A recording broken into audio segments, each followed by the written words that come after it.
Good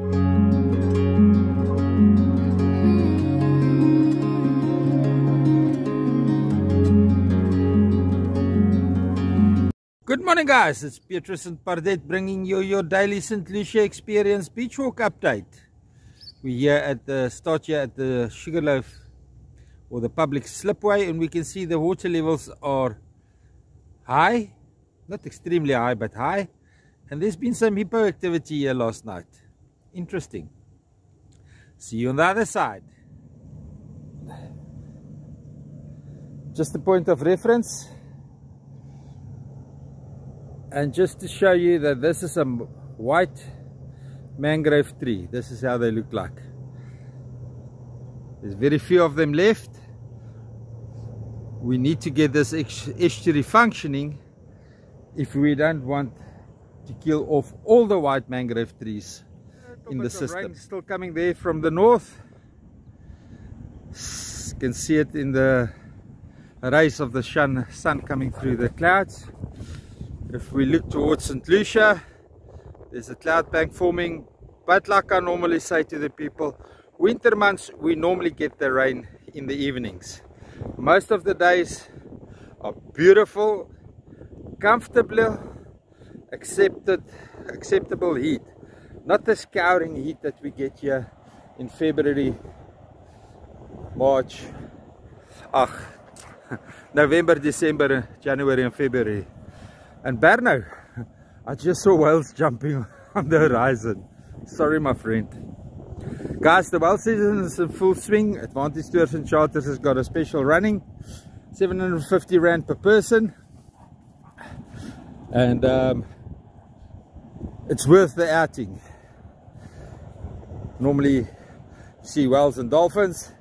If you don't, you see dolphins. If you don't see any of those, you still had a very exhilarating ride on God's roller coaster. Trust me, it's fun. About 200 meters south of the boardwalk,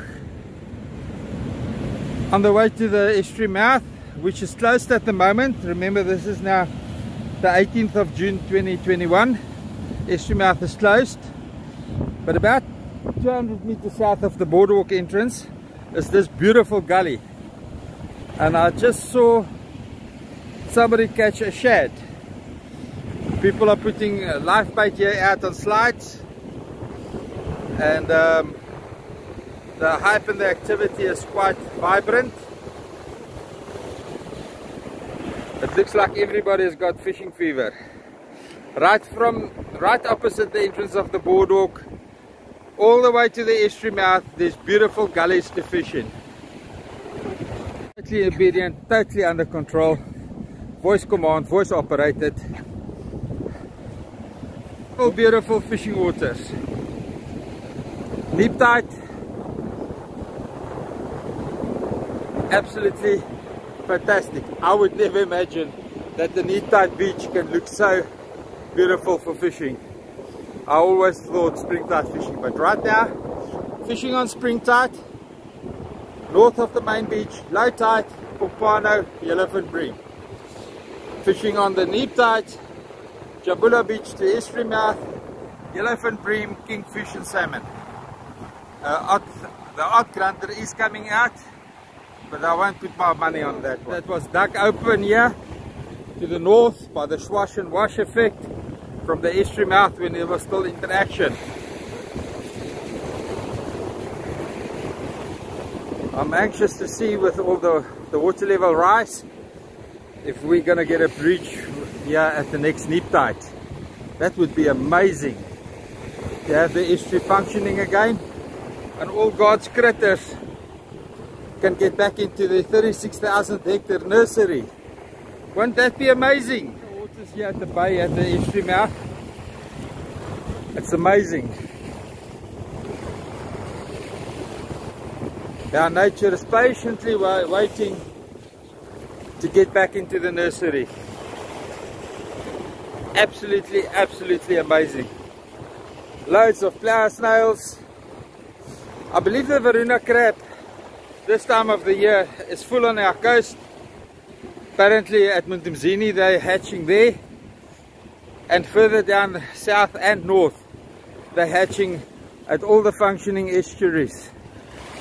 Now, Varuna crab at this stage is a very, very popular source of protein, and the more of that protein that we can put into the hands of the poor, the less famine we will have on Earth. Angkor Wat's the most advanced human society in the history of mankind with zero technology.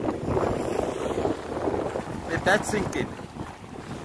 And then you tell me why we can't use technology to harvest Earth for the betterment of humankind. I don't understand it. Those people opposing it drive on tar roads, live in high-rise buildings, eat from Woolworth. There's another marketing call that I have to handle, excuse me. People will understand the recycling of carbon. Why is it important? There's no life on Mars. No life on Mars because of the absence of carbon. Carbon is absent on Mars. So we have to learn and teach ourselves at what rate can we consume carbon, or put it in a better English terminology, at what rate can we recycle carbon to sustain life on Earth? Because we can over-recycle or we can under-recycle. We have to understand that we have to have a neutral carbon footprint on Earth to make sure that what we need to breathe, to live and to eat, we put back into the carbon chain, into the carbon recycling chain. That is very important. If we don't have a breach very soon, this sediment is going to be pushed by the ocean. The thumping of the ocean, every time a wave on a storm or high tide thumps on this beach, it pushes the sediment into the system. So it won't help us to skim this bank here. All we do is we're creating a lot of open sand to be pushed in the system. This is why we want to keep the estuary mouth as narrow as possible, so that we don't push all the sediment into the estuarine system. I think Bardette has now worked it out exactly when she needs to empty her bladder.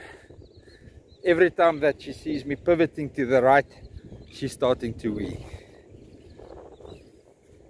Let's recap. To meet our current demand on carbon consumption, we need this estuary to function. We cannot recycle carbon at the rate we need to. We can't recycle the current consumption of carbon without functioning estuaries. And if we lose the biomass that we need to recycle that carbon, we cannot recreate that biomass. We cannot plant enough trees to recycle our carbon currently generated on Earth. It's not physically possible. It's not scientifically possible. It cannot happen. We need the biomass called phytoplankton, and that is produced inside a working estuary. We need that biomass in the oceans to recycle our carbon consumption.